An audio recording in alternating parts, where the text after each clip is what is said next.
Good evening, everyone, and welcome to The Economy, the Budget, and You. My name is Dana Chasen, and I'm principal of 2020 Vision, one of the co-hosts of this forum. 2020 Vision and the Concord Coalition would like to thank you all for being here tonight. To the candidates that have agreed to participate in this important discussion on economic and fiscal policy issues, and of course, a big thank you to the New Hampshire Institute of Politics for allowing us to use this wonderful space on the campus of St. Anselm College. If you're unfamiliar with 2020 Vision, it is an economic policy research and advocacy organization working with legislators, academics, public interest groups, and progressive organizations. The Concord Coalition is a 501c3 nonpartisan organization that educates on the importance of generationally responsible federal fiscal policy. As an aside, neither organization is endorsing candidates participating in this event, nor any others in the primary election. Tonight, two Democratic presidential candidates will participate in the one-on-one conversations with moderator Scott Horsley, beginning with former Congressman John Delaney of Maryland, followed by Congressman Tim Ryan of Ohio. A couple of quick comments on logistics. There will be only a few minutes between each 25-minute interview. This event is being recorded for broadcast, so we just ask that you be respectful of each candidate and save applause until the end of each interview so that candidates get to speak as much as possible. Many of you have submitted questions for the candidates to the moderator online, but if anyone else would like to submit a question before an interview begins, you are welcome to write it on the note card that I think you got at registration and hand it to Chase Hageman of Concord Coalition over there.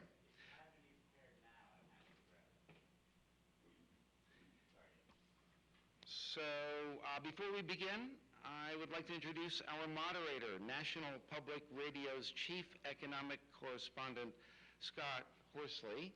Scott, thank you.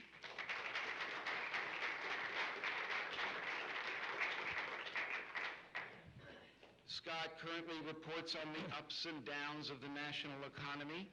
He spent a decade covering the White House during both the Trump and Obama administrations. Before that, he was a San Diego-based business reporter for NPR, and he reported from the Pentagon during the early phases of the wars in Iraq and Afghanistan. Before joining NPR in 2001, Scott worked for NPR member stations in San Diego and Tampa, as well as commercial radio stations in Boston and nearby Concord, New Hampshire. So welcome back. Scott has a bachelor's degree from Harvard and an MBA from San Diego State University. Thank you very much, Scott, for taking part in this event, and I will hand the show over to you for now and hope you all enjoy the economy, the budget, and you. Thanks, Scott.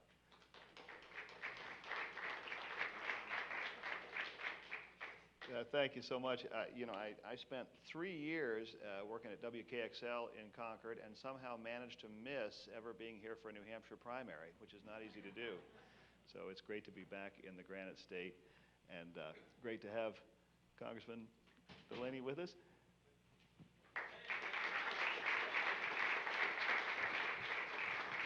Thanks for having me. Thank you so much for being here. And let me just give you a couple of minutes to introduce yourself, say a few words, and we'll jump right in. Sure.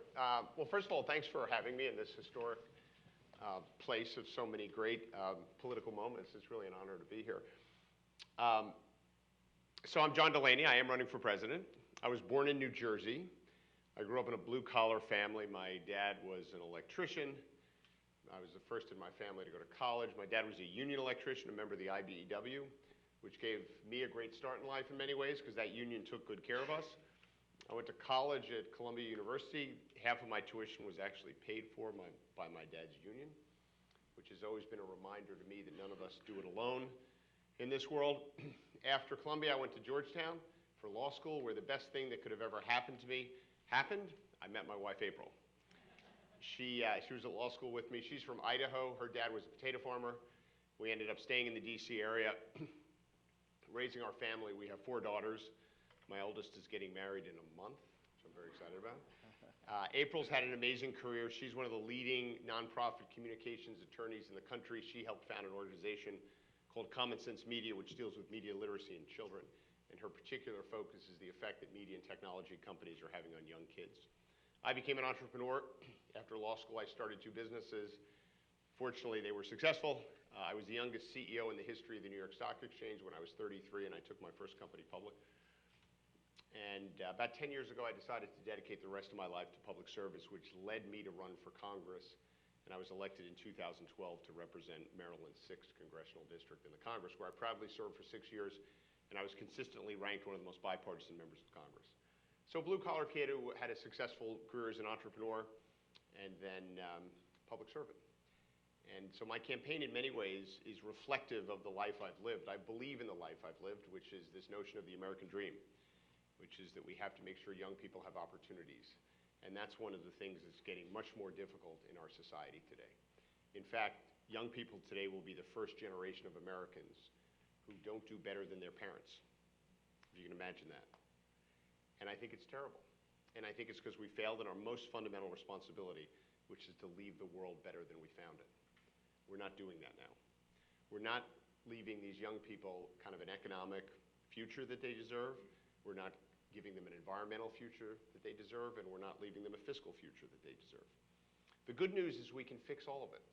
This is a magnificent country. We have every advantage any nation could possibly want to have in 2019, except for one thing. Our political system is broken, and it doesn't do anything anymore. The world has changed so profoundly over the last several decades because of technological innovation and globalization. Things that have been extraordinarily positive, lifted billions of human beings out of poverty, given us innovations that none of us could ever imagine. But they've also caused huge parts of our country to be left behind. And that's not only hurt them, but it's destabilized our political system here, and it's destabilizing the world because the United States isn't leading anymore. And that's why what I don't believe the American people need any more of is partisanship, ideology, or gridlock. What they need is real solutions to the economic issues that this country is facing and the opportunities. I think there's a whole new economic and technological future coming at us, and we need a president who actually wants to solve those problems and build that better future for all Americans. Let's talk a little bit about that economic future, and I want to start with the fiscal future that you made reference to. Just yesterday, the bean counters at the Congressional Budget Office came out with their 10-year forecast. Yep. It's not good. It says we're going to be running a $960 billion deficit this year. The deficit will top $1 trillion in each of the next 10 years, and by the end of the next decade, we'll have an outstanding debt that's roughly the same size as our total economy. Mm-hmm. How big a problem is that? Well, I think it's a very significant problem, and the problem will present itself when interest rates go up, which they ultimately will. No one knows when or what event will trigger it, but it will happen. And then the interest expense, which is now roughly 6 or 7% of our budget, will start gobbling up a lot of our budget. I think if interest rates were at the levels they were during President Clinton's administration, then interest would be 20% of our budget, and now it's 6 or 7. So that'll ultimately happen again. And so that's why we need a president who cares about this. And I think a comfortable level of debt as a percentage of our economy is, call it 60 to 70%. That's manageable. I think to get it back there, we need more revenues, and we need to fix healthcare, because healthcare is the biggest driver of the fiscal health of this nation. We'll come back to healthcare, but we've been hearing warnings about interest rates going up since really the beginning of this decade, and in fact, they've been going in the other direction. CBO said yesterday that interest rates, they've reduced their forecast for interest rates. Yeah. Otherwise, the debt picture would be even worse.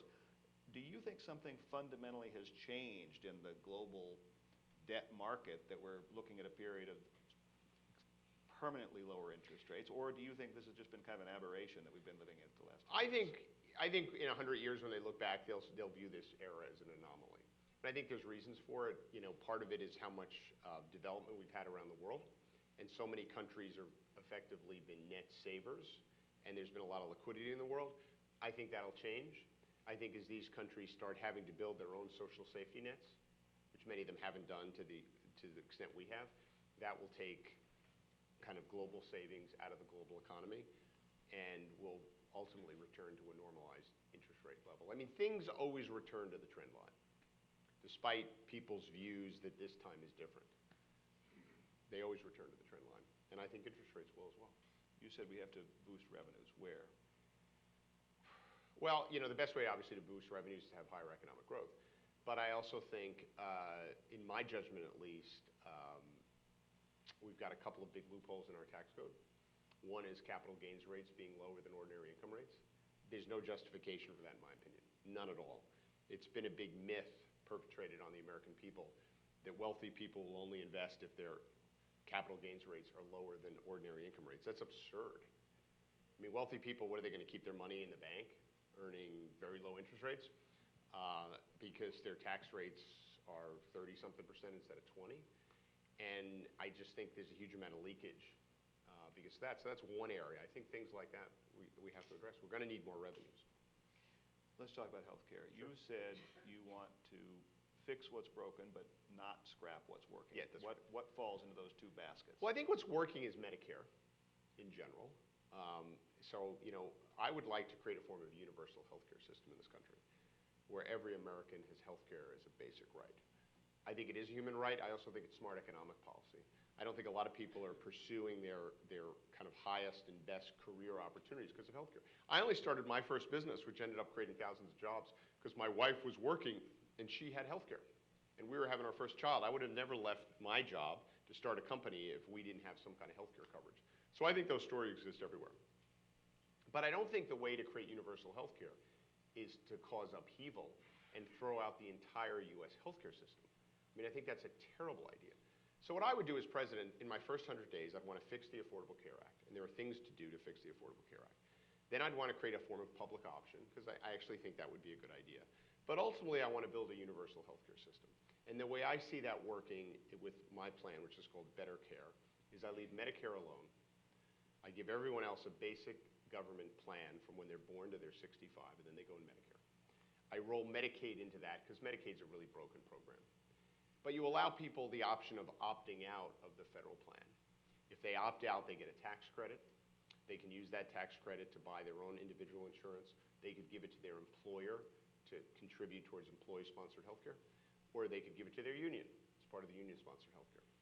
And I'd pay for that plan by eliminating the corporate deductibility of healthcare, which is a big loophole. But corporations would still provide healthcare, in my judgment, to their employees, and they would just collect the tax credits from their employees to do it.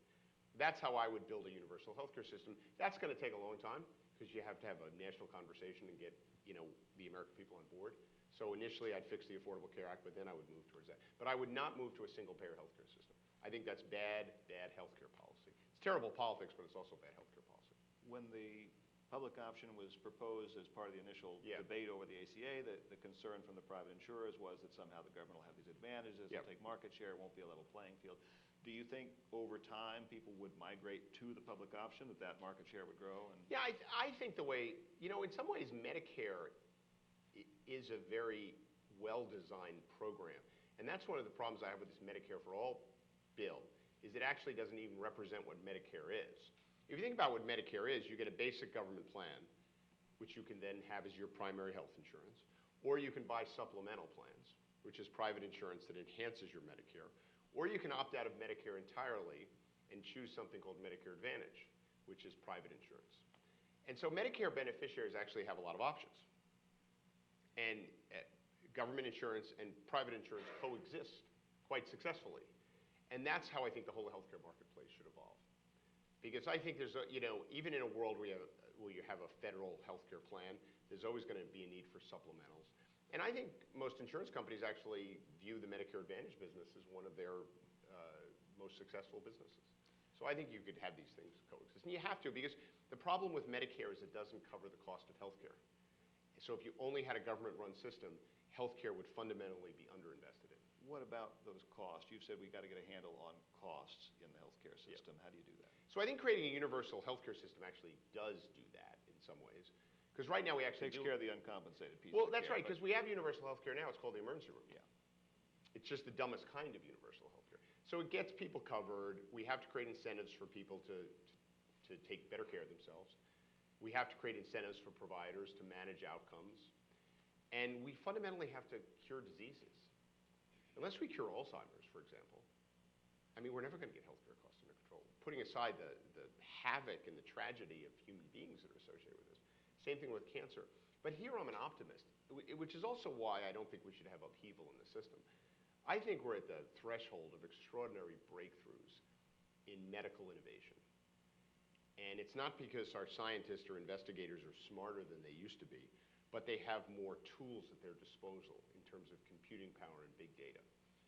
And so I think if we had a president who actually cared about investing in basic research, we could really be seizing an extraordinary opportunity to make real advances in life sciences that could actually cure some of the most expensive diseases in this country. You know, there are lots of parts of our economy where innovation does lead to cheaper, more efficient ways of doing things, brings costs down. But in medicine, that really hasn't worked that way. All the innovation we've added has just, the cost has just ramped up. In the end, are we going to have less compensation for drug companies, doctors, hospitals?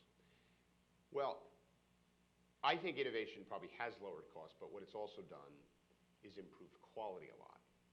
So we could have 1950s cost health care, but we'd have 1950s quality health care, which no one wants. I mean, there are children who are born now who, if they were born 30, 40 years ago, the condition would be terminal, and now they can live healthy lives. That comes with a cost. I think you touched on a couple things there. I think we have to manage outcomes better. We have to create good incentives for people to do things that I actually think are in their best interest and also lower costs. Pharmaceutical prices, that's in many ways a whole different issue. I think the problem with pharmaceutical prices is not just that the government doesn't negotiate the prices with Medicare, which they clearly should. But there's a bigger problem, in my opinion, and the bigger problem is the whole world is free riding on us. Meaning, if you break the world down into two types of countries, wealthy countries and poor countries, I think poor countries should pay much less for pharmaceuticals because they can't afford it. But if you look at the other wealthy countries, let's say you take the G20, and you compare what they pay for drugs to what we pay, they pay a lot less than we do. Sometimes in like Germany and Spain, they're paying a third of what we pay for the same drugs. And in some cases, they're paying less than cost. And so in reality, this global industry, which is the pharmaceutical industry, these companies are global, they sell their stuff globally, they innovate globally. The US consumer is really subsidizing the whole industry, and that's got to change. We have to have a president that wants to either put in place some type of global pricing cooperative or actually make this a trade issue. Because I don't think, and that may involve over time some prices going up in some other countries for them to go down here. Because I think pharmaceutical companies need to make a fair profit. Otherwise, they won't invest in innovation. That's clear. It shouldn't be excessive, but it should be the kind of profit that encourages investments in innovation. But I don't think they should make all of that profit in the United States of America, which is what they do now. And unless we get at that issue, we're not going to deal with drug costs. And I have an innovative plan to deal with that, which is somewhat controversial, and it probably will never happen, but it makes the point. What I would do is I would create a new tax. And the tax is equal to 100% of the difference between where a pharmaceutical company sells a drug here and where they sell it in the G20. So if they sell a drug there for $30 and here for 100, they got to pay 100% of $70. And they're like, well, that's crazy. You're taking away all my profit. I'm like, well, maybe it should be 65 there and 65 here. Then the tax is zero. But I put that out there to make the point of what we actually have to do to get drug prices down here. I want to take a quick run through Social Security. Sure. You have advocated a commission to explore fixes. We've had a couple of commissions. I think we know what kind of the ingredient lists are, what the checklist is of things. Talk about some of the fixes you would support if they came out of a commission like that. So I'd raise the cap. The cap on income that's taxable for Social Security right now is of $130 some odd thousand. Yeah, I would raise that. Take it off entirely? No, I wouldn't take it off entirely. I don't think you have to do that, but I would raise it. And I would change the way we calculate the growth of expenses. Something like a chain CPI or like a CPI for the elderly, or something like a chain CPI. So it's a generally speaking, a slightly smaller Yeah. cost of living adjustment. So I think if you do those things, it'll have, first of all, they don't have to kick in for like a dozen years, if not longer. You'll sustain Social Security for 75. What I'm not in favor of, even though I was originally until I started looking at it, is raising the retirement age. Not that I'm not in favor of raising it if we got it right, but the problem is poor people are not living longer, they're living less. And so if you raise the retirement age, you basically are saying to poor Americans they're never going to get Social Security. Because in reality, if you could figure out a way to do this, you wouldn't have a retirement age, you'd have years worked. Because unfortunately, a lot of poor people enter the workforce when they're 16, 17, and they do manual labor their whole life.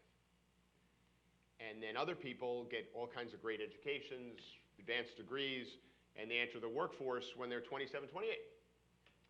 And those people basically should retire differently. And you have to make sure the Social Security system addresses that.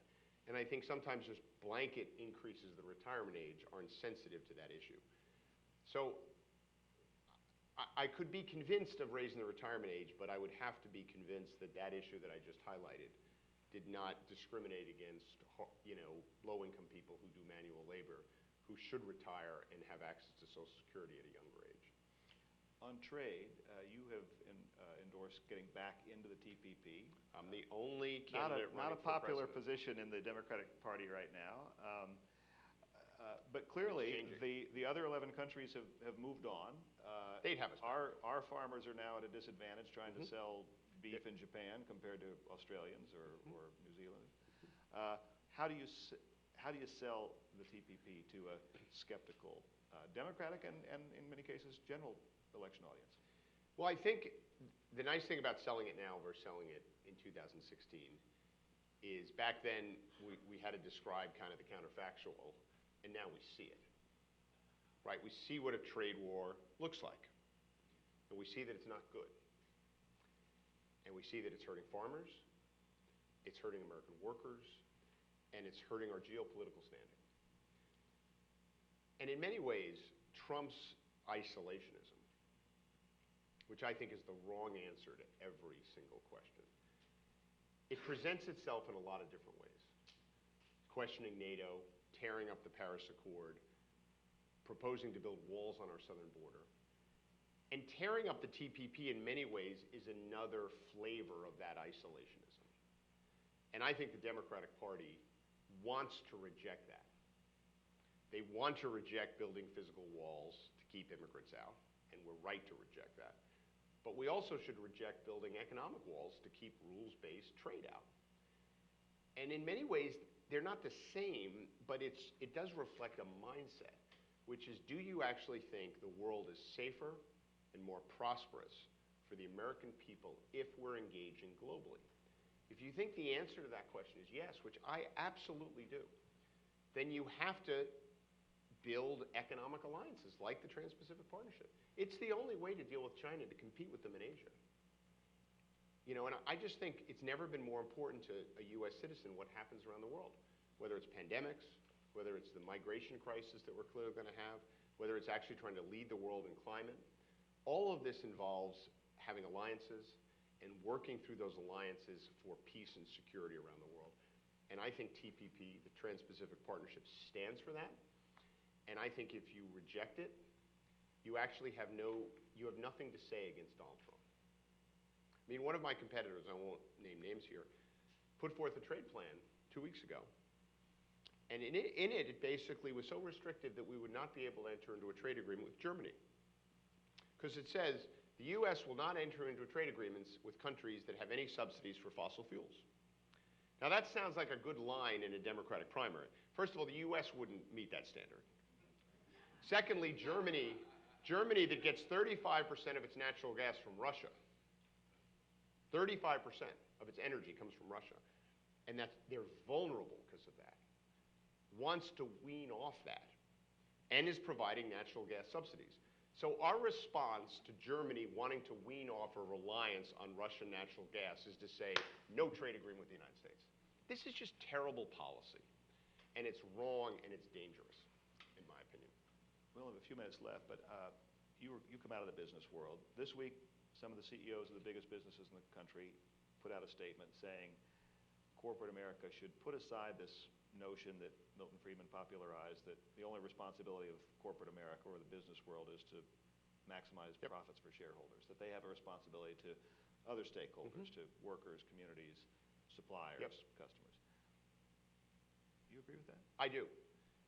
You know, when I ran my businesses, and you know, I had several thousand employees, they were public companies, they were always voted the best places to work. I always thought I had three stakeholders. I had my shareholders, obviously, under Delaware law, I was required to do things that are good for my shareholders.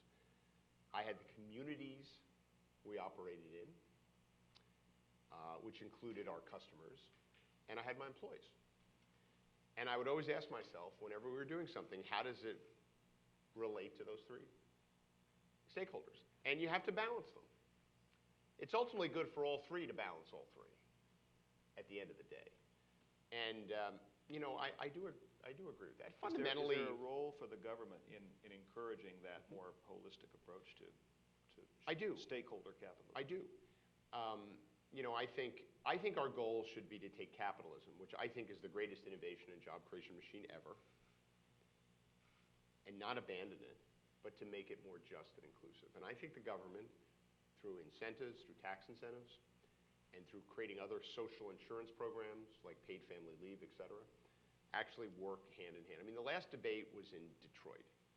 And Detroit is a really great city to tell the story of the American economy in many ways, right? Because it was once the second largest city in this country. And it was iconic for kind of the industrial heft of the United States of America. Then it lost all that. But now it's come back. And if you go around Detroit, which I've done, meeting with groups of entrepreneurs, including a group called Entrepreneurs of Color, which are minority entrepreneurs that have been extraordinarily successful, being backed by private and public capital, you see that Detroit is now turning itself around because the government, the private sector, and the nonprofit sector are working well together. And so I'm all for an approach that gets these stakeholders all working well together. And we can do it. What do you say when folks on the other side brand that kind of approach as socialism? Well, but it's not. I mean, this is the myth. To some extent, this debate is silly between capitalism and socialism. Because what is the United States of America? It's actually neither of those things. It's a free market economy with strong social programs. That's what we are. The genius of America, in my opinion, is that we harnessed capitalism, imperfectly sometimes, but in general, harnessed capitalism by having workers' rights, by allowing unions to exist, by building great public schools, and building public infrastructure. And those two things working together are what produce the outcome. And so I, to some extent, think this debate is kind of silly. We're obviously not a purely capitalistic country if you read what that term means, even though capitalism is alive and well in the United States of America. And we're certainly not going to become a socialistic country. So we should actually stop with those labels. We should just get back to what we really are, which is a free market economy where you make investments, you take risks, you have the benefits of those if they work, you innovate, but then you basically do things to ensure that opportunity is reasonably shared and available to everyone, and that everyone has a shot. And that's really what we are. And that's how I think about it. John Delaney, thank you very much. Thank you.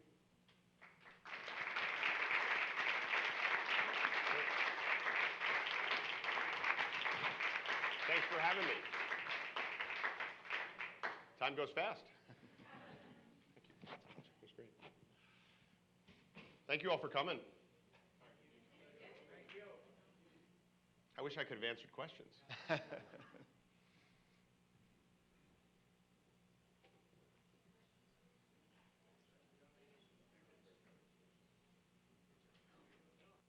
Excellent. Thank you.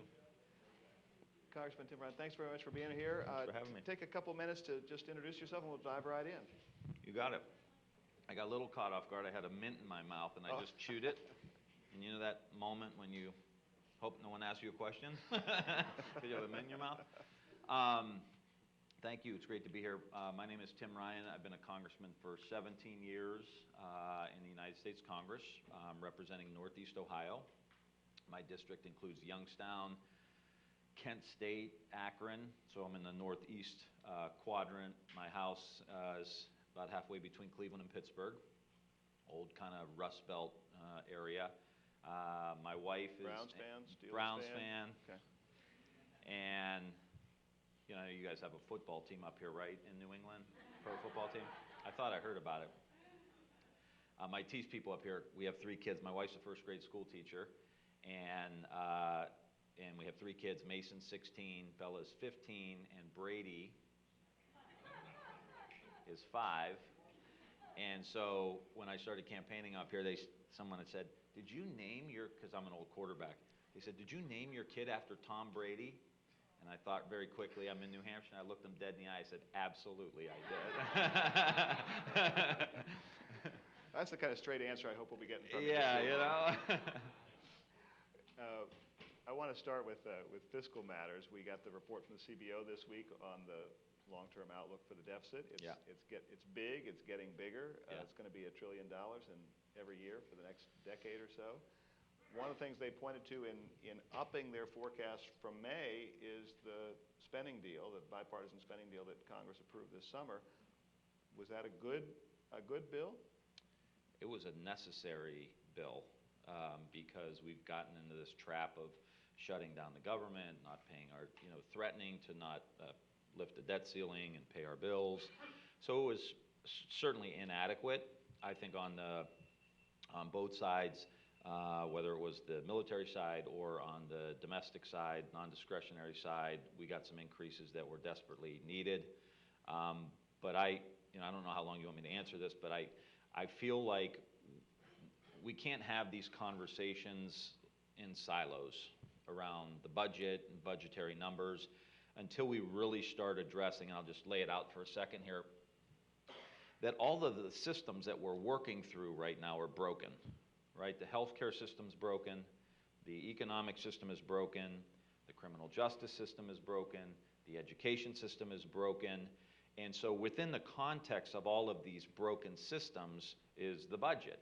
And we've got to figure out how to make those systems work better, and I have some ideas that we can talk about here on how to get our budget under control, because my real worry now is that we have these trillion-dollar deficits. Interest rates are still very low. There's a little room to maybe cut rates a little bit. We're heading towards a recession. I mean, it's not because Donald Trump's president or anything else. It's like, well, we're 11, 12 years in. It's going to happen.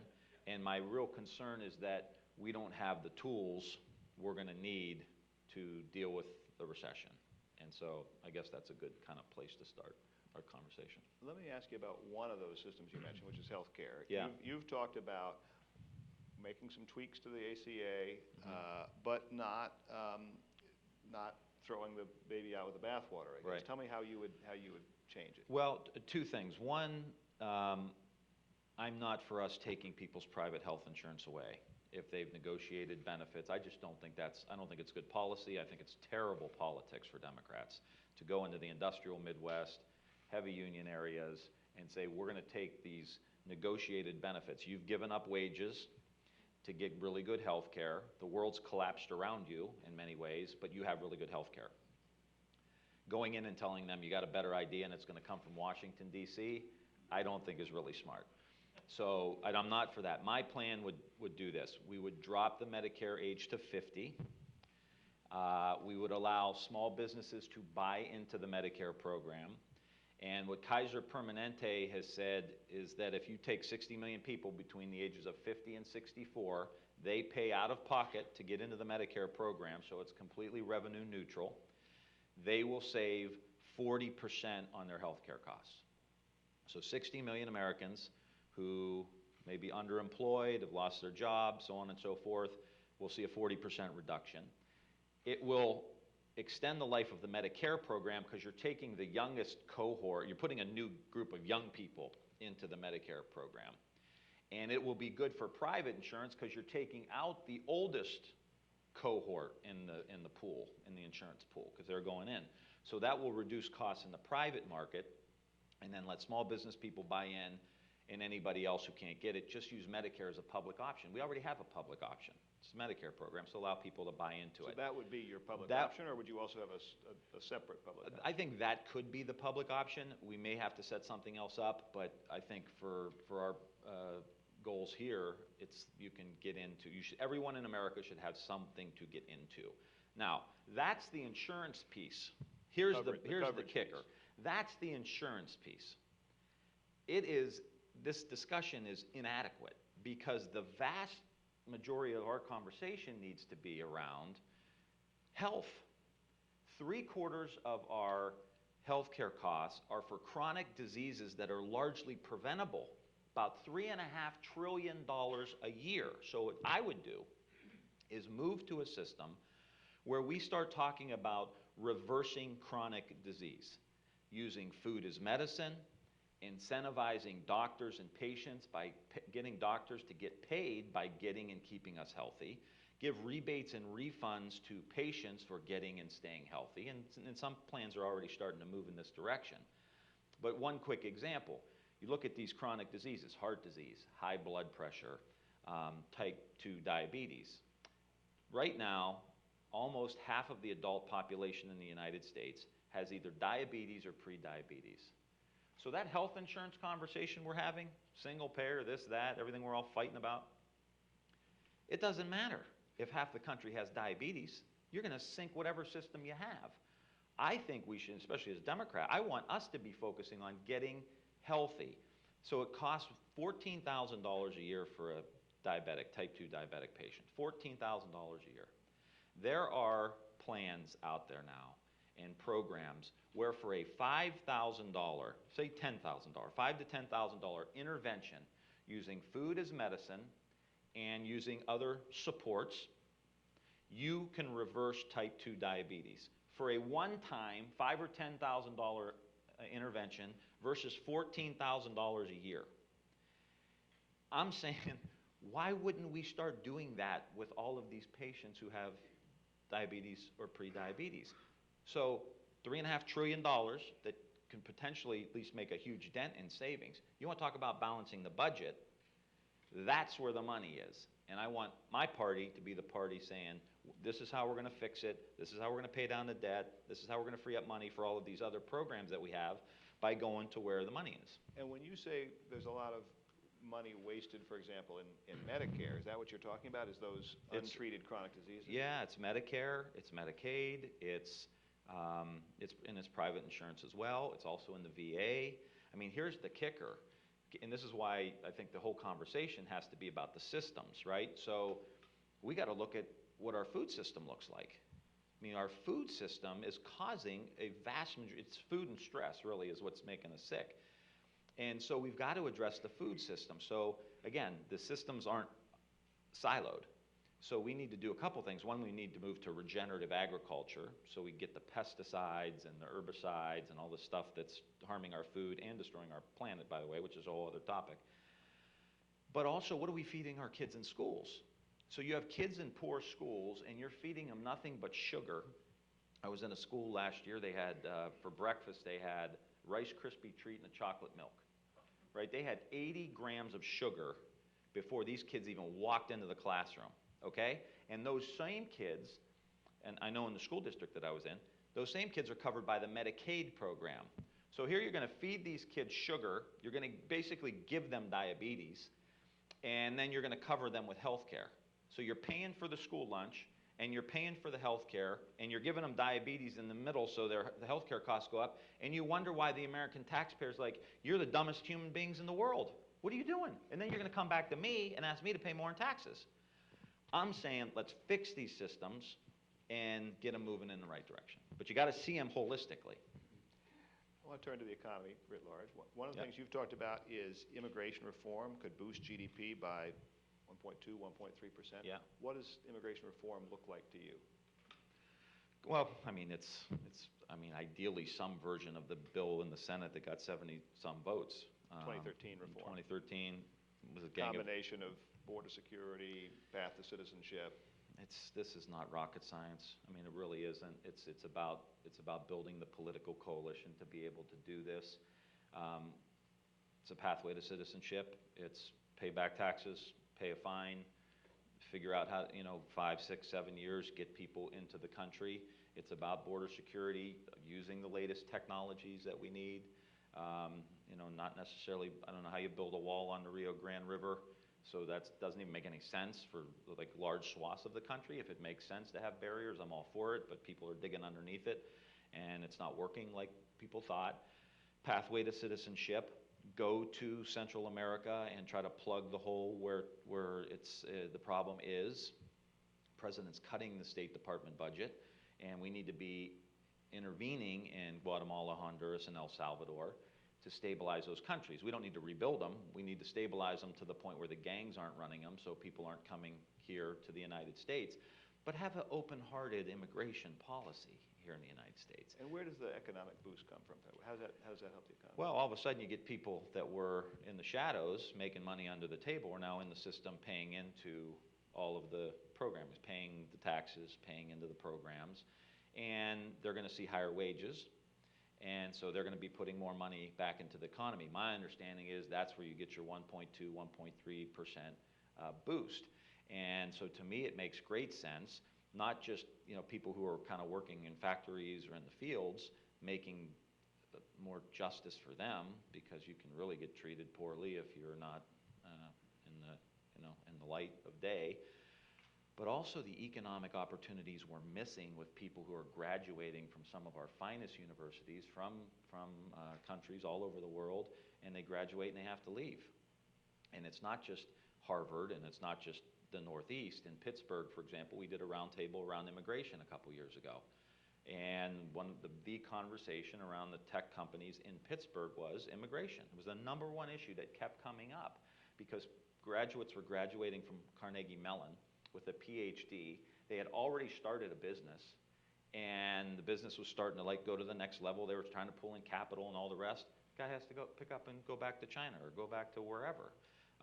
We heard a story from somebody of the flex screen on the one phone.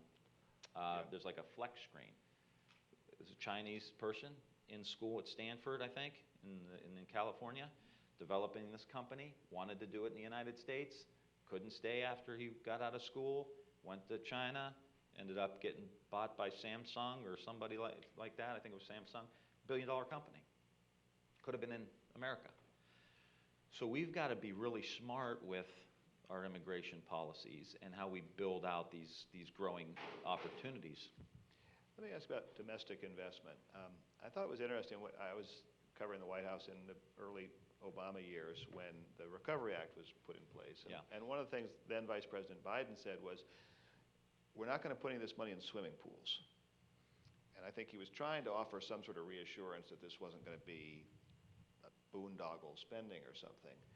But I remember thinking at the time that was kind of an odd thing to rule out, because the CCC in the Depression built a lot of swimming pools, including in my sitting here thinking, dad's I wish we hometown. would have done swimming pools. I mean, well, your domestic investment plan does call for pools and playgrounds and renovating old movie theaters or old historic downtown You've theaters. been following me. I like this. This is good. Well, so I'm curious, what do those things kind of have in common? What do those mean to a community that you think they're worthy of federal investment? Well, I'll tell you, I come from Youngstown, Ohio, which is, old steel town. 17 years ago when I got in Congress, my whole vision was, I grew up here. We've been losing jobs since the late 70s, a lot of old manufacturing. My mindset is, how am I going to help rebuild this community and the other smaller communities that I represent? And it was, how do we get in front of growing industries, like growing sectors of the economy, additive manufacturing, 3D printing, energy, advanced manufacturing, AI. So I ended up working my way on the Appropriations Committee, and back when we had earmarks, and we could bring money back. And so I brought hundreds of millions of dollars back for the tech piece, right? And we got one of the best business software incubators in the world is in Youngstown, Ohio. We have Obama's first Innovation Institute around manufacturing. The first one is around additive manufacturing and 3D printing. It went to Youngstown, Ohio. We were able to get it in Youngstown. doing some great stuff in Akron, Kent, around polymers. Old Akron used to be an old tire capital. So we said, okay, polymers is our strength. At Kent, it was liquid crystal. So how do we build the Liquid Crystal Institute? So anyway, my mindset was like, okay, what do we have? What are our assets? How do we build them up? Now, you also have to have, if you're going to keep your young people in your community, you've got to have quality of life. And so I started bringing money back for bike trails and river walks and amphitheaters and renovating museums and trying to renovate theaters. So you have the quality of life piece, housing in the downtown, where you're really knitting the community together, and it's all around the incubator. So you're building the tech piece and you're building the quality of life piece. And I just think you can't have a robust new economy if you don't rebuild our downtowns. And we should do that all over the country. And it means swimming pools in some of these communities where kids don't have anything to do in the hot summer day, and then they end up getting in trouble, and then we blame them for getting in trouble because they don't have anything to do. Renovate the parks. Build up the downtown, urban parks. So there's a way to do all this, and it's a pittance. It's a pittance in what that would do to small communities to give them an opportunity to revitalize themselves. And so to me, that's a big part of the agenda. Someone said, I was doing the Wall Street Journal editorial board last week, and it's the Wall Street Journal, and they looked at me, they're like, you really think? I was like, okay, what's he gonna say now? That renovating theaters is somehow going to help build the local economy up? And I said, absolutely I do. How are you going to retain talent? If you don't have, you could have the best tech job in the world. No one's going to move to a town that has nothing to do. Trying to recruit 25, 30-year-old tech workers or young families, you better have cool stuff going on. And it's happening. It's just not happening near enough. So quality of life, especially for young people, educated people. At the other end, you've talked about wage insurance for people in the later years of their career. Tell me about that. So I have a plan called the Worker Act. So we lost a lot of steel workers, still are. We lost an auto plant, General Motors auto plant, that at one point had 16,000 workers. When President Trump got in, it had 4. Now it's idle. There was a supplier, Delphi, to that to General Motors. They had about 13,000 people gone. We've just seen this erosion over the last 40 years. So one of the things is, how do you get people from that job that's paying you maybe 30, 40 bucks an hour, and then none of the jobs around town nearly can replace that. So you're down to 15 or 20 bucks an hour, if you're lucky. So my plan is, how do you give them wage insurance from the transition to help smooth that transition over, so you can keep your house, keep your car, keep your family together, while you're getting trained for something else. So you're already working another job, and you're already probably going to get retrained. So let's use some wage insurance for a year or two until you get in, and help them pay for the training at the community college, or if they're joining a union or apprenticeship or certification or whatever it may be. How do you smooth that transition over? But it's a transitional thing. It's not till retirement. No, it's not. No, it's obviously we'd have. I'm a House of Representatives guy. It's like you sit down with the committees, you work out the details. But yeah, for me, it would be a transitional thing while you're making investments. So one of the things Ro Khanna, who's the congressman from Silicon Valley, and I did, we got 13 venture capitalists on a bus. This is one of my better ideas, if I do say so myself. Another humble politician walking through New Hampshire, right? But to get these venture capitalists, 80% of venture capital is in 3 states. It's in California, it's in Massachusetts, and it's in New York. And so I've always said, look, the government can't do everything. They can't. We got to work with the private sector, right? So our problem in Youngstown and Akron is we don't have private investment. So we brought these guys, got them on a bus, and we took them from Youngstown to Akron to Detroit to Flint, Michigan, and South Bend, Indiana. We went over to see Mayor Pete. And it was about, how do you get private sector investment into these communities? And wouldn't you know, just by them seeing it, they started seeing opportunities for things that in the Midwest, industrial Midwest, our entrepreneurs were thinking about that people in Silicon Valley weren't thinking about. So all of a sudden in their mind, it was like, wait a minute, maybe there are opportunities in the Midwest. And so as president, I want to use the Department of Commerce to really break down those barriers. Get that 80% venture capital into these communities. Again, you're building them up. You have the incubators. You have the technology. You're building the quality of life. Now here comes the private sector, hopefully to really jazz things up. Quick audience question. This is from Suzanne Shell wanted to know about how you address the high cost of housing, which is obviously a concern in New Hampshire and in much of the country. I'm curious, is that a federal responsibility? And also in Youngstown and Akron, it's maybe the opposite concern, right? Housing costs that maybe aren't appreciating as much as you'd like to see them. Yes, we have very low housing costs. You'll have a few neighborhoods that pop up when the economy gets good, but then we're still recovering from the subprime mortgage crisis that we had in Ohio. It was brutal, wiped us out, and we're still recovering. Two things, in those communities, we've got to have a robust plan to take out the dilapidated homes that are driving down everybody's housing cost. Clean the blight out. It's drugs, it's this, it's that. No one's taking care of it. So we got to get rid of those, and my big vision is to put in robust urban agriculture and have summer jobs for kids, have after-school jobs, and you start getting healthy food into the communities as well. This is what I'm saying, these systems aren't isolated, so how do you build everything out? Now you have urban ag. For the affordability issue, which is an issue, we have, it's amazing what's happening. The tent cities in LA, many of you probably have read articles about, people just can't afford their homes. It's pretty much two things. You need a robust low-income tax credit. That's the one thing you've got to double, triple, quadruple. We got to create hundreds and hundreds of thousands of affordable homes. And you can do that by giving the developers a low-income tax credit that is significant to get the gap so that they can make money, but you can also provide affordable housing. Then the other piece is really local. The local state, the local city, town, whatever, has got to make it welcoming for affordable housing to come in. But the main thing and I do think it's a federal responsibility because it's a federal problem. It's a national issue. You started out by saying we are going to go into a recession at some point, and not because necessarily anything the administration's doing, but just by the expansion's getting kind of long in the tooth.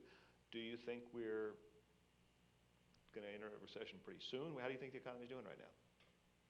I tend to think it is. It's just the longevity of the expansion. It's math. It's going to happen at some point. We're starting to see manufacturing. Just in the last day or two, a report came out.